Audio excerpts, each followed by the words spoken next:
Definitely మేము దానికి సంబంధించి ఇప్పుడు ఈ సంవత్సరం లోపల 12,511 కోట్ల బడ్జెట్ పెట్టుకున్నాం. బడ్జెట్ ప్రకారమే కాకుండా కూడా ఇంకా అవసరమైతే దానికి సంబంధం లేకుండా ఇంటిగ్రేటెడ్ హాస్టల్స్ కావచ్చు, ఇంకా స్కిల్ డెవలప్మెంట్కి సంబంధించి కావచ్చు, కార్పొరేషన్లకు సంబంధించి కావచ్చు, అన్ని రకాలుగా ఎక్కడ కూడా ఇబ్బంది లేకుండా చేసే విధంగా 704 హాస్టళ్లలో 389 ప్రీ మెట్రిక్ సంబంధించి 315 పోస్ట్ మెట్రిక్ సంబంధించి 74,000 మంది విద్యార్థులను సంఖ్య పెంచే విధంగా మరి ప్రయత్నం చేస్తా ఉన్నాం అధ్యక్ష. ఈ విద్యతోనే సామాజిక న్యాయం, విద్యలోని ఆర్థిక అభివృద్ధి, విద్యతోనే సమాన అవకాశాలు, ఇదే మా ప్రభుత్వ ధ్యేయం అధ్యక్ష.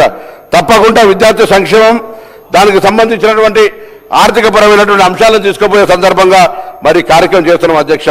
పెద్దలు 71-72లో పివి నరసింహరావు గారు ఆ రోజు బీసీ గురుకులాలను తొలి దశ లోపల ఆనాటి అవసరాలు ఇచ్చే 1986-87లో ప్రారంభిస్తే అందులో నుంచి వచ్చినటువంటి అనేక అనుమతులు ఇలా మన చీఫ్ సెక్రటరీ కావచ్చు, మొన్నటిదాకున్న డీజీపీ మహేందర్ రెడ్డి కావచ్చు, ఇలా public service commission chairman Burra Venkateshwara లాంటి వాళ్ళందరూ కూడా అటువంటి గురుకులాల నుంచి వచ్చినటువంటి వాళ్ళే.